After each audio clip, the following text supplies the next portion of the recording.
On se retrouve aujourd'hui pour le séminaire, d'accord, sur le jerk, une de mes spécialités. Aujourd'hui, on va travailler le speed jerk, d'accord. Vous l'avez vu un petit peu dans la vidéo d'annonce, on va travailler sur la phase de poussée, d'accord, de drive et de réception, d'accord. Vous allez voir tout le long de ces séminaires, donc il y a le challenge qui est prévu demain. Il n'y aura pas de tentative de RM, on va garder un peu de jus pour la suite. Par contre, ça va être un très grand travail technique. Quand je dis technique, on va vraiment décomposer, d'accord?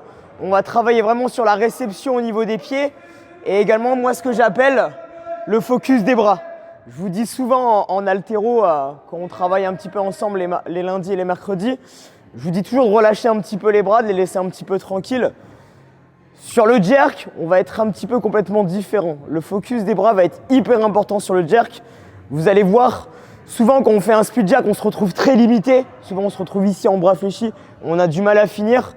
Je vais vous expliquer tout le long de ce séminaire qu'à l'inverse, sur le jerk, la poussée des bras et la poussée des épaules va avoir vraiment sa grande importance. Une très grande importance. En fait, ça va être une continuité. Je vous dis à chaque fois de pousser en jambe en haltéro, mais sur le jerk, il y a également la poussée de jambe, d'accord, et les épaules et les bras qui vont venir accompagner, d'accord. Vous allez voir, on va utiliser des craies, on va utiliser des repères, des marquages au sol. Le but, ça va être de trouver votre position idéale sur le split, d'accord, et après de travailler sur tout ce qui est la poussée et la réception, d'accord. J'ai prévu une petite ligne ici, juste là. Je vais vous expliquer après lors du séminaire. Après, on va faire exactement la même chose pour vous, d'accord, à chacun et chacune. Ça vous permettra de trouver votre position de référence et ce sera la vôtre, d'accord. Elle sera vraiment, elle sera vraiment adaptée par rapport à chacun et chacune d'entre vous, d'accord. Ça va pour vous? Ouais. Vous avez des questions ou pas sur le séminaire? C'est good? Ok. Allez, on commence. J'ai énuméré un petit peu les erreurs les plus fréquentes sur un jerk. Souvent, vous allez voir les trois premières, ça va être les trois qui vont à peu près se réunir avec la même chose. Souvent, ça va être les bras qui vont venir descendre. Ça va être la réception avec le speed jerk, avec les bras vers l'avant. Vous allez voir, ça va être trois erreurs qui vont se réunir et qui vont former quasiment à chaque fois toujours la même erreur. Ça veut dire un jerk, moi ce que j'appelle un jerk en Superman avec les bras vers l'avant et la jambe tendue, d'accord? Donc c'est ce qu'on va venir travailler ensemble. La première erreur sur un speed jerk et même sur un jerk en tant que tel, ça va être la poussée prématurée des bras. Souvent, quand on va venir se placer sur un jerk, donc on a soit les épaules un peu vers le haut, ça on le verra tout à l'heure, les épaules sur les côtés ou les coudes légèrement vers le bas, d'accord? Ça va être ici la poussée prématurée où on va venir pousser un peu trop tôt et ça va venir embarquer la barre un peu vers l'avant. Donc ça, c'est ce que j'appelle la première erreur, c'est les bras poussent avant l'extension finale parce que sur un jerk, vous allez avoir le dip, vous allez avoir la phase de poussée, les bras et les épaules vont venir accompagner pour après pouvoir réceptionner, d'accord? Donc, j'ai un peu trop vite, je la refais. Donc là, la phase de dip, la phase de poussée et la phase de réception.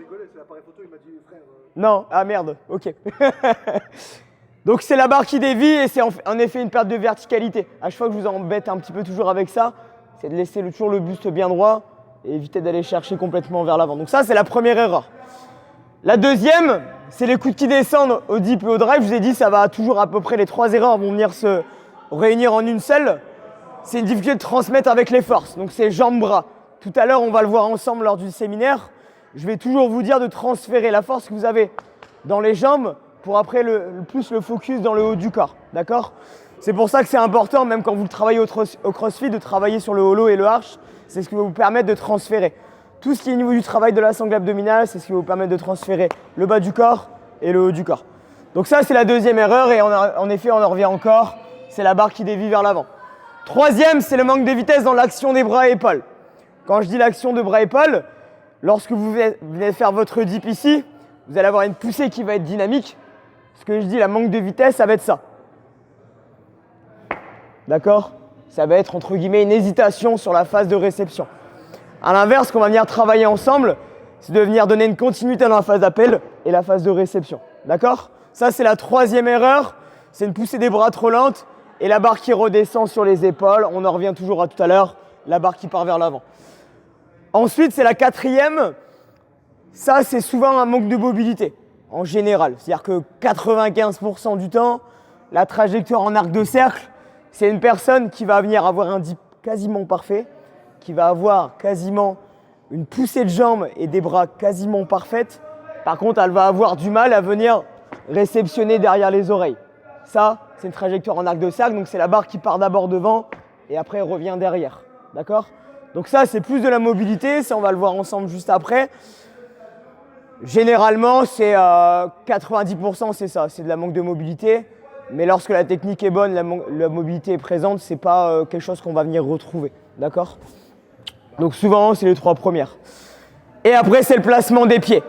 Ça, c'est ce que je vais venir vous embêter.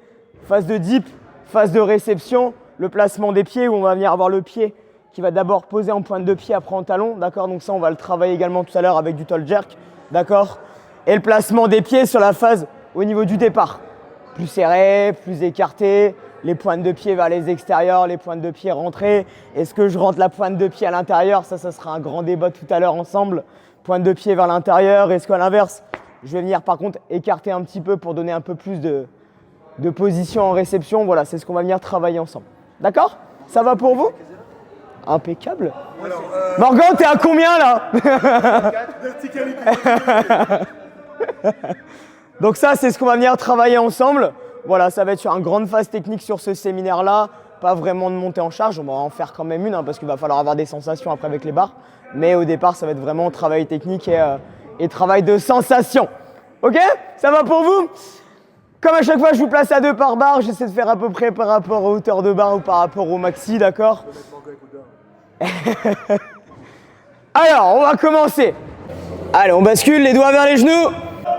Les doigts vers les genoux. Vers les genoux.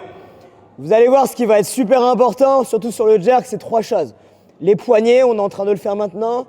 Les grands dorsaux, donc le dos, deuxième. Et troisième, ça va être aussi les triceps. Vous allez voir sur le triceps, on va le faire ensemble juste après. Ça va permettre d'étirer un petit peu et donner un petit peu plus de mouvement pour permettre un front rack bien plus important. Ok, pomme de main au sol, les doigts vers les genoux, dernière fois. Même chose, de l'autre côté. Pareil, restez en talon. On ouvre avec les coudes. On reste. 7, 6. Cherchez un peu plus d'étirement. Ok, dans le creux des hanches. Bras tendus. Je tape derrière. Devant. Oh la Amandine. Vas-y. Allez, deuxième. 2, 12, 13. Pointe de pied vers les extérieurs. Pied largeur de hanche. Levez bien votre tête en talon. On revient, gauche, droite, gauche, PVC au-dessus de votre tête. Pied largeur de hanche à chaque fois. On ouvre, droite, gauche, droite. On va recommencer un petit peu avec l'arrière-épaule, également un petit peu le dos. On va venir se positionner en prise de clean. D'accord, on va venir s'écarter ici, bras tendus. Je vais venir essayer de ramener au maximum mes omoplates vers le bas. D'accord? Je reste en iso, je veux pas juste, je tiens la barre, je descends. Je veux une tension. Je veux dire par là, je serre fermement ma barre. Je cherche activement à amener mes fessiers vers l'arrière. Et je cherche activement à venir étirer sur mon grand dorsal. Je reste 10 secondes. D'accord? Une rep, après on change et après on fait en série. À venir appuyer dans la barre. 1, relâchez, ben on y va. 9, 8, 7, 6, 10, 4, 3, 2. Tout va bien? Attendez la suite. Triceps maintenant. On aura fait à peu près tous les groupes musculaires qui auront vraiment une importance sur le front rack. D'accord? Sur celui-ci, vous allez voir, ça va pas être très agréable. D'accord? Donc je ne vais pas rester très longtemps. Par contre, on va faire plusieurs passages. Triceps, d'accord? Il y a plusieurs moyens de le faire. Gagner un petit peu en amplitude. Chercher un peu de souplesse. Aujourd'hui, on va faire un thème un petit peu différent. Je vais venir chercher sur de l'écrasement du triceps. D'accord? On va venir prendre les barres. On va faire en unilatéral. D'abord gauche, d'abord droite. On va rester que 5 secondes au départ.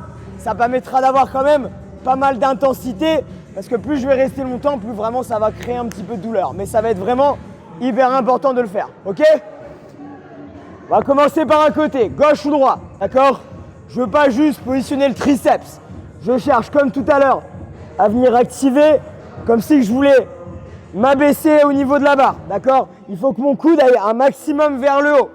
En même temps que ça, en même temps que le coude vient chercher de la hauteur. Je viens ici masser sur le triceps. 5 secondes. N'hésitez pas à vraiment y aller, d'accord? Il faut vraiment y aller, c'est important. 5 secondes, d'accord? Vous allez voir juste après, quand vous allez avoir un front rack hyper efficace et que ça va emboîter tout seul, vous allez me dire, oh c'est du bonheur, c'est du caviar. 2, 1, 3, 2, 2, 1, ok. Pas trop non plus quoi, pas trop non plus. Ok, on a bien échauffé, on a commencé à bien démarrer, d'accord, ce échauffement, c'est important. Pour celles et ceux qui ont un peu de restriction, ça va permettre d'aller chercher un peu plus de hauteur au niveau des coudes, d'accord? Ça permettra d'avoir un front rack mieux posé et pouvoir mieux chercher à emboîter également avec les bras, d'accord? Rapprochez-vous de moi. Après, au niveau du jerk, d'accord? Juste devant vos racks, vous allez me créer une ligne, ici, d'accord? On positionne les deux genoux, posés sur la ligne, d'accord? Si c'est légèrement en retrait, c'est pas grave, d'accord? Je veux pas les genoux ici serrés, d'accord? Parce que sinon, ce que vous allez faire ça, finalement, vous allez avoir quasiment la même ligne entre vos deux jambes. Résultat, on va pas avoir vraiment de bon placement, d'accord? On éloigne légèrement les genoux, d'accord? Quasiment à la largeur des hanches. Je viens poser mon pied droit ou gauche devant. Est-ce que tout le monde connaît sa jambe d'appui sur l'avant ou pas? Tout le monde là? Célia, tu l'as? Céline? Amandine, elle l'a pas? Ah, on va pouvoir. Tu l'as pas non plus? On va avoir juste un ensemble là. Jambe en avant en appui, d'accord? Je viens chercher un alignement entre ma cheville et mon genou. Inutile d'aller chercher trop loin. Là, vous n'avez plus votre alignement, vous n'avez plus votre angle droit. Je viens chercher un angle droit, d'accord? Je suis bien positionné ici avec ma ligne. Je suis positionné en angle droit. Une fois que je suis positionné là, je viens me relever et j'ai ma position au niveau de mon jerk, d'accord? Ici, ça sera votre ligne de référence, d'accord? Vous aurez votre position au niveau du jerk. Ce que je veux pas un jerk ici quasiment en ligne droite. Il est toujours mieux, au niveau de l'équilibre, au niveau du bassin et de la barre, de venir chercher plus des pointes de pied vers les extérieurs. Ça va vous permettre de mieux positionner votre bassin dans votre dip, d'accord? Vos pointes de pied vont rester vers les extérieurs lors de votre phase de poussée et des épaules, d'accord? Et au lieu d'aller chercher la pointe de pied vers l'intérieur, hein, Morgan, on va venir aller chercher plutôt à venir écarter, d'accord? À chercher un peu plus d'espace, d'accord? À élargir votre position, d'accord?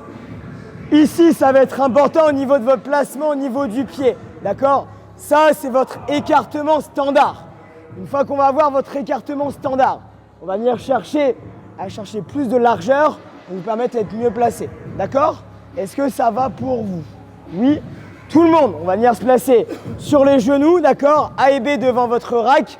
Je vais donner une craie A, une craie B, d'accord? Comme ça, vous les aurez. On se positionne et après, je viens vous corriger.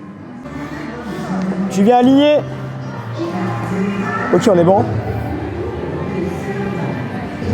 J'aligne mon genou avec ma pointe de pied. Le buste droit.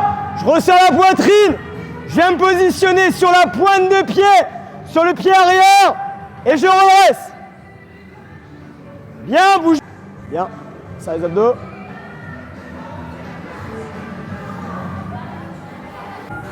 Bras tendus en haut.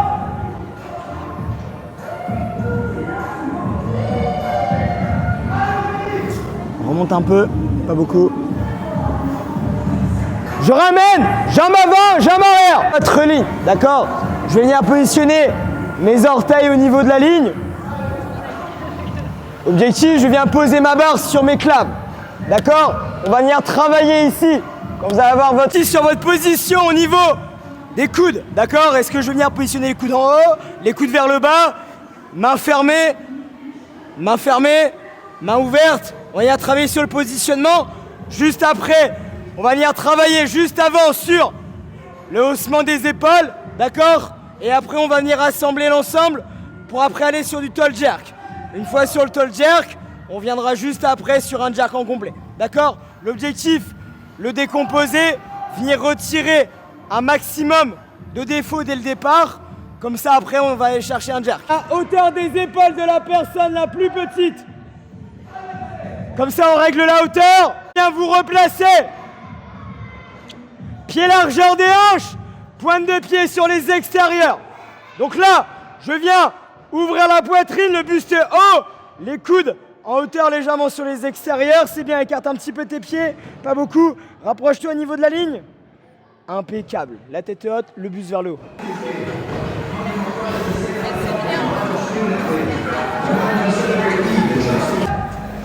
On aligne les pieds sur la ligne. La tête haute. Les pieds largeur des épaules, les pointes de pied vers les extérieurs. Je viens ouvrir ma cage thoracique. Je sais, c'est un peu dur. Mais non, c'est parce que t'es pas habitué. Bien, tu vois, là, idéalement, il faudrait ouvrir un petit peu au niveau de la prise de main. Parce qu'en fait, t'es un peu fermé au niveau des épaules. Ça ne te permettra pas d'aller chercher de la poussée. Ouvert en poitrine, ça permettra d'hausser un peu plus les épaules. Bien, Morgan, parfait. Je vous ai parlé tout à l'heure du focus des bras et du placement des épaules et des bras.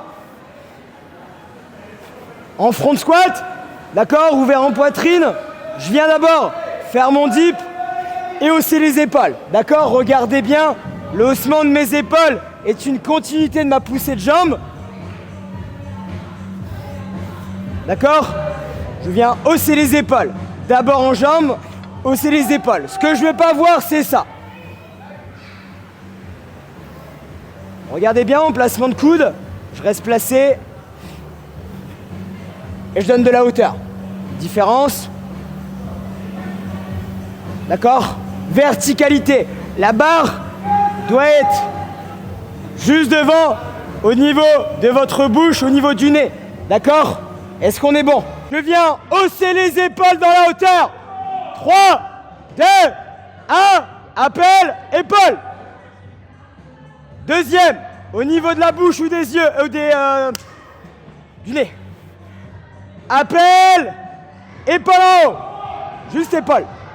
Juste épaule. Troisième, appel, épaule. Voilà. Non, là c'est les bras. Voilà. Appel, épaule. Voilà. Haussement des épaules. Vas-y, pose. Haussement des épaules et après je vais venir accompagner avec les bras. D'accord? 2, 1, appel, épaule. Ouvre un peu tes pointes de pied. Bien. Ouvre, je t'accompagne. Appel, épaule. Troisième, appel, épaule. Bien mieux. 1, appel, épaule. Deuxième, tu vois, là t'envoies un peu devant. Garde l'approche de ta tête. 3, si tu laisses le buste vers l'arrière, si tu laisses la tête vers l'arrière, il ne risque rien. 2, 1, appel, épaule. 2, 1, appel, en haut. Ah, le drive, c'est-à-dire la continuité de votre poussée sur le dip et la réception. On reste encore sur le drive.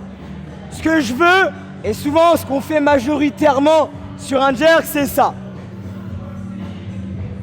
Ce que je veux. Ce qu'on fait assez souvent. D'accord? On embarque la barre devant par peur quasiment. C'est l'inverse. Verticalité, regardez bien. Mes talons restent bien au sol. Ma poitrine reste ouverte. Ma barre posée sur mes claves. Et là, je reste actif également avec mes bras. Mes bras ne sont pas relâchés ici ou quand je descends, la barre avec le poids va venir descendre. Non, je reste actif avec mes bras. Et je laisse la barre partir des épaules. Mes bras, ils sont pas là, c'est mes épaules. Regardez, je tiens pas ma barre elle décolle. D'accord? Juste avec le haussement de mes épaules. On reprend. Épaules! Ouais, deuxième. 3, 2, 1, jambes, épaules. Ok, haussement. Deuxième. Jambes. Haussement. Troisième.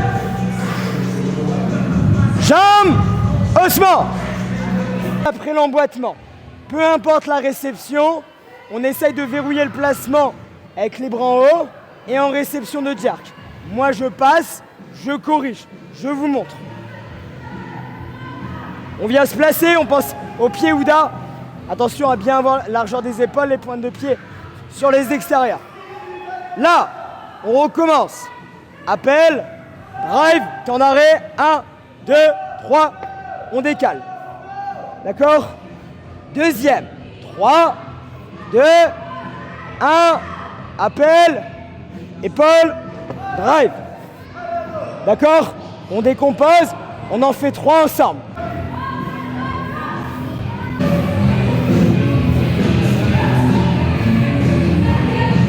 Avant, arrière, bras tendus, on ramène. Drive, passe. Temps d'arrêt.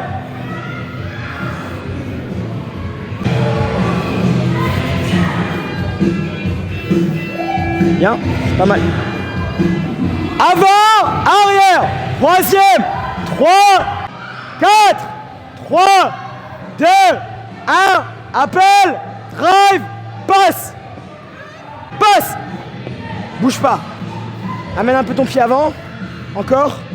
Bien. Et 1, appel, drive, passe. 1, go.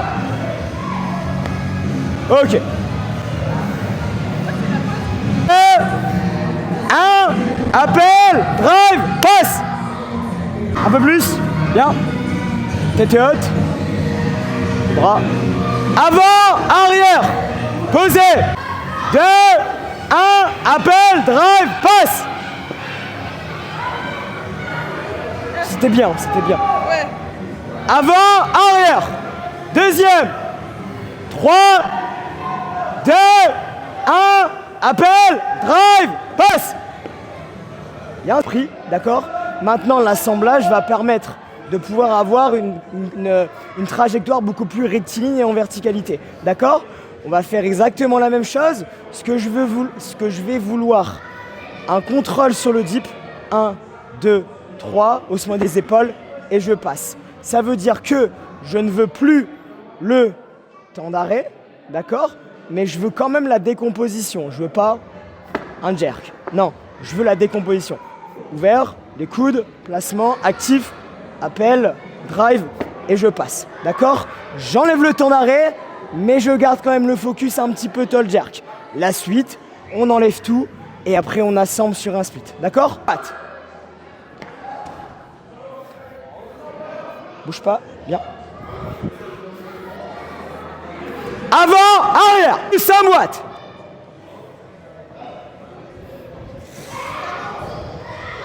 Avant, arrière. Troisième.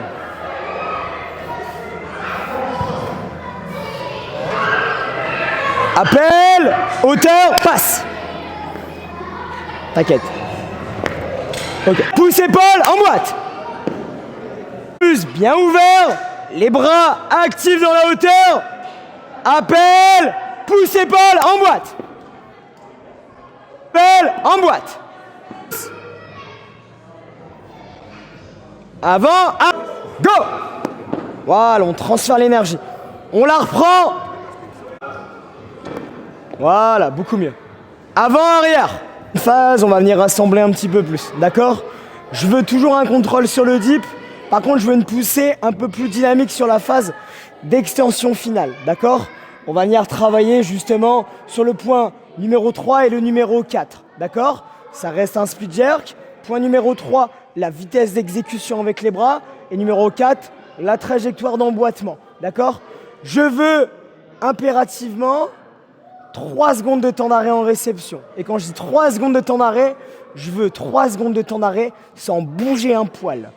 On ne doit même pas cligner des yeux quasiment. D'accord? Je vous montre. On vient se replacer sur la ligne. Ouvert en poitrine. La tête haute. D'accord? Je reste actif avec mes bras. Le dip. Le temps d'arrêt. 1, 2, 3. Avant, arrière. Je reviens. Deuxième. 1, 2, 3. Au boulot, en boîte. 1, go. Regardez bien Marion. Ok, on est bon. Tu m'en fais une deuxième, vas-y. Top. Si vous regardez bien, Marion est bien en verticalité, on est d'accord? Elle est bien droite, les appuis en talon, les coudes restent placés, la barre ne bouge pas. On est d'accord? Remonte. Deuxième Marion. Tu me fais la même chose. Vas-y. Bien. Regardez bien ces pointes de pied. Regardez bien ces pointes de pied. Tu me fais le dip, haussement des épaules. Vas-y. Ok. Tu me fais une deuxième fois. Ok. Maintenant, tu me fais dip, épaule au niveau des yeux. Vas-y. Ok. Tu m'en refais une autre. Top. Bouge pas. Tu me fais juste le dip. Vas-y. Juste la descente. Bien. Tu me fais juste le haussement des épaules. Parfait. Et après, tu lèves un peu tes bras. Voilà. Attention. Vas-y, pose ta barre Marion. Pose ta barre, c'est bon. Faites bien attention. Une fois que on va avoir un jeté bien en ligne, bien vertical, etc., il va y avoir souvent une erreur. Une erreur. Elle est un petit peu compliquée à voir parce que ça reste du détail. Ça va être celle-ci. Le dip est bon. La phase de poussée des épaules est bon. La transition de poussée des bras et de venir chercher sur le split. La barre est embarquée un poil devant. C'est pour ça que lorsqu'on fait la phase d'appel, la phase de poussée ici, d'accord, il faut bien faire attention de garder la barre proche de soi parce que lorsqu'on va dans la phase ici de propulsion, on a souvent tendance dans la pointe de pied à avoir un petit temps qui nous emmène la barre un peu vers l'avant. Ce que tu fais un tout petit peu, d'accord? Très léger. Je voulais le montrer parce que parfois on s'en rend pas compte, parfois on s'en rend compte, et parfois le fait de le voir, de le comprendre et d'être démontré, ça peut permettre de retirer complètement ce défaut. On y retourne. Un dip, poussez.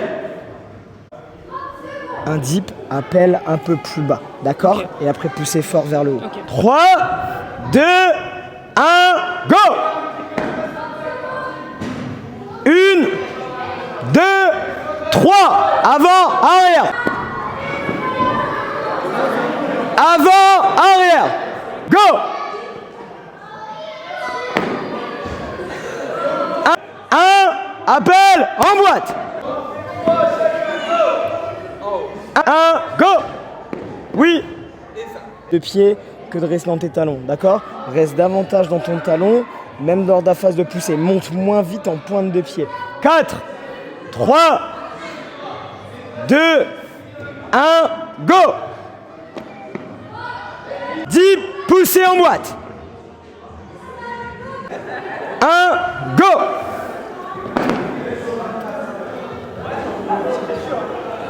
Pousser les bras, d'accord? Vraiment aller chercher à emboîter, d'accord? 5, 4, 2, 1, boost! 1, go! Ok. 1, go! Puis la jambe arrière. Ok, bouge pas. Avant, arrière. Deuxième. Ta prise de main. Rappelle-toi, je t'avais dit un petit peu plus écarté. Tu fais milieu arrière, milieu avant. C'est pas optimal, mais c'est condensé. Ok? B1, go! Avant, jambe. Avant, arrière. Mais quelque chose qui peut vous aider également dans les WOD derrière quand vous pratiquez et qu'il faut répéter comme en barbell cycling. Ok? Merci beaucoup. On se check. Je vous souhaite un bon week-end. Bisous à la semaine prochaine. Bravo. Merci à vous. Merci.